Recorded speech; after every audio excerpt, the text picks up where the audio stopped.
Uma mesa te espera no palácio. Elian Oliveira. É isso mesmo. O rei manda te chamar. Não sei em que situação você está vivendo, mas o rei é Jesus Cristo. Ele manda te chamar para que você se sente à mesa com ele, venha gozar, né, isso, de tudo que ele pode te oferecer. Gozar significa ter uma grande alegria. Você está cheio de alegria dentro, internamente no teu coração. Filipenses capítulo de número 2, versos de número 5 até o verso de número 11, diz assim a palavra do Senhor: Tende vós aquele mesmo sentimento que houve também em Cristo Jesus, o qual, subsistindo em forma de Deus, não considerou ser igual a Deus coisa a que se devia aferrar, mas esvaziou-se a si mesmo, tomando a forma de servo, tornando-se semelhante aos homens. E achado na forma de homem, humilhou-se a si mesmo, tornando-se obediente até a morte, e morte de cruz, pelo que também Deus o exaltou soberanamente e lhe deu o nome que é sobre todo nome, para que ao nome de Jesus se dobre todo o joelho dos que estão nos céus e na terra e debaixo da terra, e toda língua confesse que Jesus Cristo é o Senhor, para a glória de Deus Pai. Eu vou repetir o versículo de número 11: e toda língua confesse que Jesus Cristo é o Senhor, para a glória de Deus Pai. Louvado seja o nome do Senhor Jesus. Ele, em forma de Deus, aniquilou-se a si mesmo. Ele estava sentado ao trono, à direita de Deus Pai Todo-Poderoso. O Senhor Jesus desce a essa baixa terra e se humilha, passando pelos castigos e pelas dores que proporcionaram a ele ali no caminho até o Gólgota. O juízo, a sentença de Roma, fez com que o Senhor Jesus levasse sobre si todas as nossas dores, todas as nossas enfermidades. Uma das formas que Roma tinha de castigar os malfeitores era fazendo com que ele fosse humilhado, andando pelas ruas com madeiro, e fosse pregado em uma cruz. Jesus suportou tudo isso por amor de mim, por amor de você. Não havia nele culpa. Ele não era um malfeitor. Ele estava ali morrendo no local em que tinha sido preparado para Barrabás. Ele suportou tudo aquilo para que eu e você tivéssemos acesso agora ao céu, para que eu e você pudéssemos adentrar as mansões celestiais. Meu querido e amado ouvinte da palavra de Deus, todo o castigo que estava sobre Jesus não era para ele. Ele se ofereceu para morrer em nosso lugar. Ele se ofereceu para morrer no meu e no teu lugar. Em Filipenses capítulo de número 2, versos de número 5, a Bíblia diz que o nome de Jesus está acima de todo nome, porque ele aniquilou-se a si mesmo. Ele sofreu, ele foi obediente até o fim, obediente ao Pai, e suportou a morte. Não foi morte qualquer, foi morte de cruz, onde os cravos adentraram as suas mãos, os seus pés, chicotearam, colocaram nele a coroa de espinho. O nome de Jesus está acima de todo nome. Ninguém deu uma prova de amor tão significante como essa. Uma prova de que ama o homem, de que ama a sua criação. Ele morreu em nosso lugar. Certo homem, certo filósofo, chamado de Augusto Conde, na Europa, disse: eu irei formar uma religião maior do que o cristianismo. E havia perto dele um cristão, e esse cristão disse: é fácil você formar. Você só tem que fazer 3 coisas para criar uma religião maior do que o cristianismo. E Augusto Conde, o filósofo, disse: quais são essas 3 coisas? E o cristão disse: a primeira, você tem que nascer de uma virgem, e nisso você já perdeu. A segunda, você tem que curar cego, paraplégicos, fazer o morto reviver e surdo escutar. E isso você não pode fazer. E a terceira, você tem que ser pregado em uma cruz e ressuscitar ao terceiro dia. E nenhuma das três coisas você pode fazer.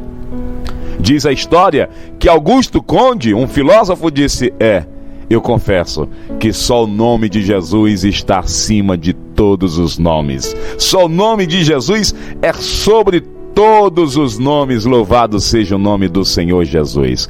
Havia uma família na Europa de um pastor que tinha 18 filhos. Escute, 18 filhos esse pastor tinha. Certo dia, a sua casa incendiou na Inglaterra. E quando a sua casa incendiou, ele começou a tirar os seus filhos. Isso foi pela madrugada. E de repente, já tinha fora da casa 17 filhos. E ele se lembrou com a sua esposa que ainda restava um filho. E os vizinhos se reuniram, os vizinhos ali fizeram uma corrente e conseguiram adentrar aquele quarto e tiraram aquela criança que estava, a última criança que estava dentro do quarto. Essa criança cresceu amando o nome de Jesus sobre todas as coisas, porque o seu pai era um pastor e o seu pai pregava para ele e disse que foi através de Cristo Jesus que conseguiu salvá-lo. Por isso é que hoje nós dizemos: o nome de Jesus está acima de todo nome. O seu nome é sobre todos os nomes. Jesus, ele não é rei de reis, ele é rei dos reis, de todos os reis. A história conta que aquele menino foi tirado de dentro daquela casa, o filho daquele pastor, e ele se tornou um pastor e fundador de uma igreja evangélica chamada a Igreja Metodista. O seu nome hoje é lembrado em meio ao mundo cristão como o tição tirado do fogo, João Wesley, na Inglaterra. Ele é o fundador da Igreja Evangélica Metodista. Meus queridos e amados irmãos, uma universidade nos Estados Unidos da América, América do Norte, fez um levantamento para saber quem são e quem foram os descendentes de John Wesley, esse mesmo que eu acabei de falar. E quase todos os seus descendentes foram bem-sucedidos. Alguns se tornaram juízes, outros médicos, outros doutores, outros até foram senadores e chegou um a ser vice-presidente da República nos Estados Unidos. Isso mesmo, a descendência de John Wesley. Ele não sabia que a sua vida impactaria muitas vidas. Assim é a vida de alguns cristãos que nos escutam nesse momento. Você está sendo referência, você está sendo espelho, você está sendo um instrumento de Deus para outras famílias, para outras casas, para outras pessoas que estão nas trevas, que estão na escuridão e precisam de uma luz para seguir uma vida de obediência e temor a Deus, e colocando o nome de Deus, o nome do Filho de Deus sobre todos os nomes. Louvado seja o nome do Senhor Jesus. Havia um pastor na Suécia que veio para o Brasil há um tempo atrás. E aqui no Brasil tem um pastor chamado Cláudio, no Rio Grande do Sul. O pastor Cláudio, certo dia, estava em casa e de repente um irmão da igreja ligou para ele e disse: pastor, eu estou indo para a Europa, para a Suécia, resolver algumas coisas lá. O empresário estava dizendo. E minha esposa tinha decidido ir comigo, mas agora resolveu não ir. O senhor não gostaria de ir essa viagem me fazendo companhia? Toda a despesa é por minha conta, pastor.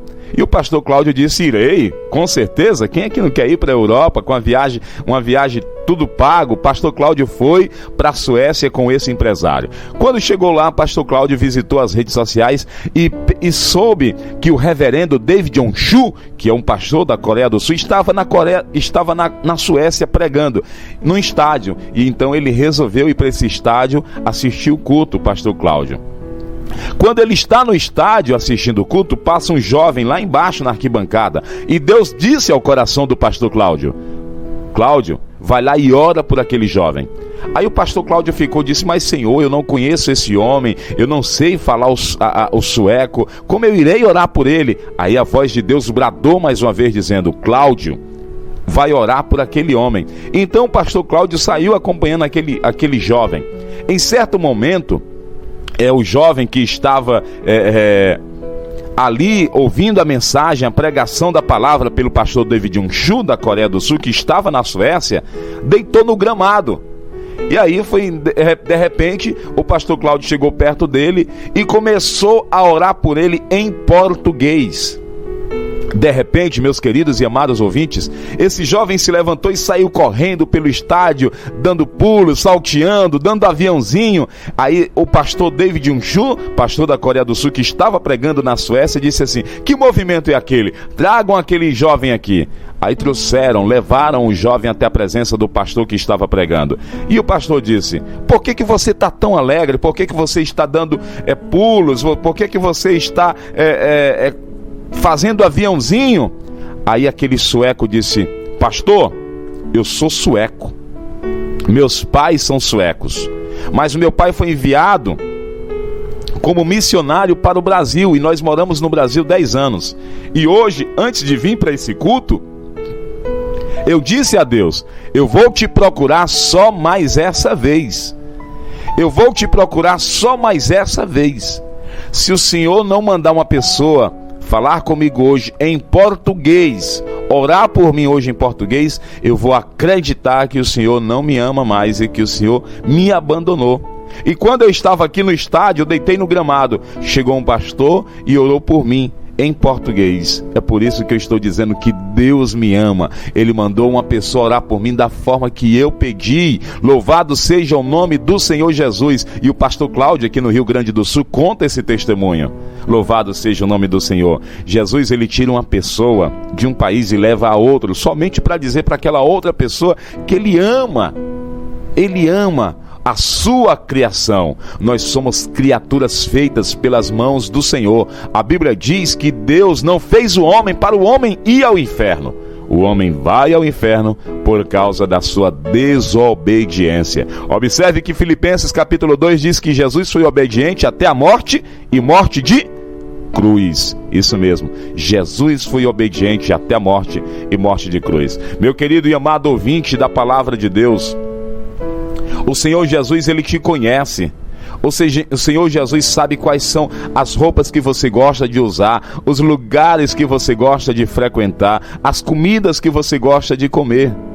Flávio Joséfo, um historiador das antigas, do tempo de Jesus, ele diz que naquela época, nas alfândegas, nos postos coletores de impostos, ali, que nós chamamos hoje de fazenda, né? Isso é um local ali de recolher os impostos.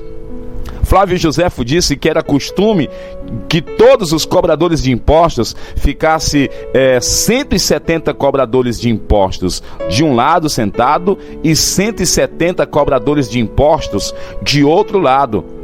A Bíblia diz em Mateus capítulo de número 9 que Jesus passou pela alfândega, pelo esse posto de coleta de impostos. 170 mais 170, 340 cobradores de impostos havia ali. Eram muitos cobradores de impostos. E Jesus passou, e ele viu ali um homem chamado Mateus, Levi, e olhou para ele e disse: segue-me. Capítulo 9 de Mateus. Esse homem se tornou São Mateus e escreveu o primeiro livro do Novo Testamento, e tem o seu nome, o Evangelho de São Mateus. São Mateus era cobrador de impostos. Jesus o viu entre 340 cobradores de impostos. Jesus te vê no meio da multidão. Jesus te vê em meio a um formigueiro. Ele te conhece, sabe o teu nome e viu o dia que você nasceu. Quais foram as primeiras fraldas que o Senhor usou, que você usou, que você, meu querido, você, minha querida, usou. Ele sabe de tudo a teu respeito. Ele sabe de tudo sobre você. Por isso que você deve adorar o nome dele acima de todos os nomes. Não adore o nome de José, de Pedro, de Maria, não. Eles são exemplos para nós. Santa Maria é um exemplo de mulher. São Pedro, um exemplo de discípulo. São João, um exemplo a ser seguido. Mas não são intercessores. Não morreram em uma cruz para nos salvar e para nos libertar. Só Jesus Cristo está acima de todos os nomes. O nome dele está acima sobre o nome de Lisandro, de João, de Pedro, de Tiago, de Paulo. O nome de Jesus está acima de todos os nomes. Nunca se esqueça disso. Filipenses 2, de sobremaneira, ele aniquilou-se a si mesmo. Ele, sendo rei, fez-se servo. Olha aí, quem faria uma dedicação, uma dedicatória de amor tão grande como essa, se não fosse o Filho de Deus? Deixando de ser rei, deixando de ser majestade, para descer a essa baixa terra, para morrer em meu, em teu, em nosso lugar. Se Jesus Cristo não viesse ao mundo, ele foi o homem mais fantástico, mais espetacular que já existiu. Se Jesus Cristo não viesse ao mundo, não haveria promessas de salvação. Pois a Bíblia diz em Lucas 2, Maria fala: a minha alma, Santa Maria que fala, a minha alma se alegra no meu Senhor e no meu Salvador. Até Maria precisou de um Salvador, de alguém que morresse por ela. Uma das mulheres mais fantásticas, de obediência, a Bíblia diz que ela é a bem-aventurada entre as mulheres. Ela foi escolhida, achastes graças, ó Maria, diante do Pai. Tu foi escolhida para cuidar do Filho de Deus. Pensa numa mulher especial, um ser escolhido por Deus, Maria. Mas ela disse: o meu filho é o Salvador. Eu sou apenas um exemplo de mãe, eu sou apenas um exemplo de cristã. Até Maria, ela seguiu a Cristo, tanto que ela diz para o seu filho, quando ele está em um casamento em Caná da Galileia, ela disse: meu filho, acabou-se o vinho. Jesus disse a ela: mulher, o que tenho eu contigo? Aí ela disse para os discípulos: façam tudo o que ele vos disser, obedeça a ele, é a ele que vocês devem obedecer e não a mim. Aí Jesus disse aos discípulos: e encham aquelas talhas, que eram uma espécie de potes, e encham aquelas talhas de água, e ali aquelas águas foram transformadas em vinho. O mestre Sala, o chefe do buffet, foi lá, provou o vinho e disse: em todos os casamentos colocam o vinho melhor, deixam o vinho melhor vem sempre antes, e o pior depois. Aqui não, o vinho melhor veio depois. Jesus estava no casamento, e quando Jesus está no casamento, é sempre o melhor pra gente, é sempre a melhor. Ele quer dar para você a melhor esposa, ele quer dar para você o melhor esposo, os melhores filhos. Tudo que Deus quer dar para você é bom. Irmão Lisandro, por que eu tenho sofrido tanto? Será que você tem convidado Jesus para entrar na tua casa? A Bíblia diz em João que um casal convidou Jesus para o casamento deles. Jesus foi ao casamento deles em Caná da Galileia, e ele foi convidado. Convide Jesus para sua casa, para sua família, para estar sentado à mesa, para participar com você das alimentações, do lazer que você promover dentro da sua casa, ok? Convide Jesus. Em João diz que ele foi convidado para participar de um casamento. O casamento que Jesus é participado para convidar, meu irmão, minha irmã, meu amigo, minha amiga, esse casamento é feliz. Nesse casamento vê milagres. Pois está aí, Jesus levou o quê? O vinho. O vinho representa o quê? O vinho representa a alegria, né? O vinho representa a alegria. Meus amados irmãos e ouvintes, certa feita alguém disse assim: Lisandro, é verdade que Jesus transformou água em vinho? E aí eu pensei nisso, eu disse: ora, lá na minha casa Jesus transformou cachaça em pão.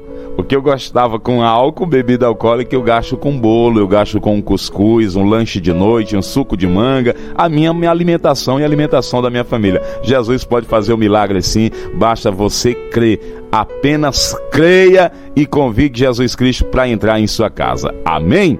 Louvado seja o nome do Senhor Jesus. Eu quero agradecer ao meu Pai, ao meu Deus, que sempre tem me concedido essa oportunidade de trabalhar para Ele. Às vezes não é fácil vir, nós trabalhamos de segunda a sexta, eu sou servidor público, né? Além de ser um servo da casa do Senhor, e o domingo é o nosso dia de descanso, né?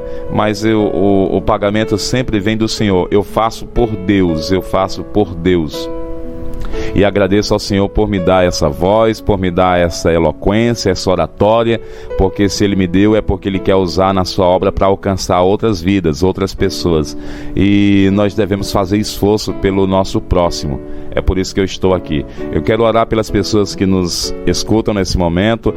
Nós temos ali no bairro, na rua José Carneiro Sobrinho, o seu Conde, a dona Mariana, não me esqueci o nome da esposa, sei que é o seu Conde, a sua esposa, ali perto da tia Ildete e do presbítero Adriano. Quero abraçar o nosso pastor presidente das Assembleias de Deus aqui em Chaval, no campo de Chaval e localidade e zona rural, o pastor José Iranilson. Pastor José Iranilson, um abraço, e é o nosso pastor.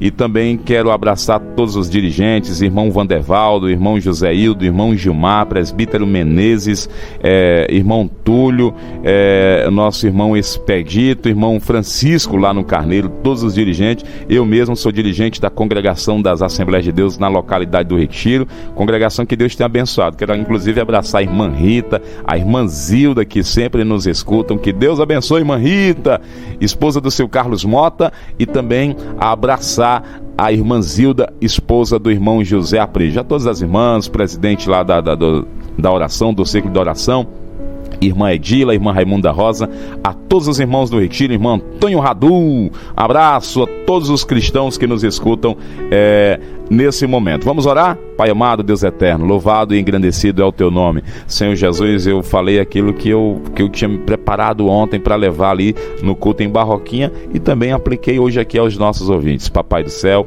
te agradeço por mais esse dia de vida, te agradeço por mais essa oportunidade. Obrigado por tudo, ó Senhor. Nos despede em paz para a honra e a glória do teu nome. É o que eu te peço e te agradeço em nome de Jesus. Para você que está em casa, erga sua mão para o alto, para a gente ministrar agora as bênçãos apostólicas. Que o grande amor de Deus, a graça do nosso Senhor e Salvador Jesus Cristo e as doces e maravilhosas consolações do Espírito Santo estejam conosco. Só quem crê e recebe, diga amém.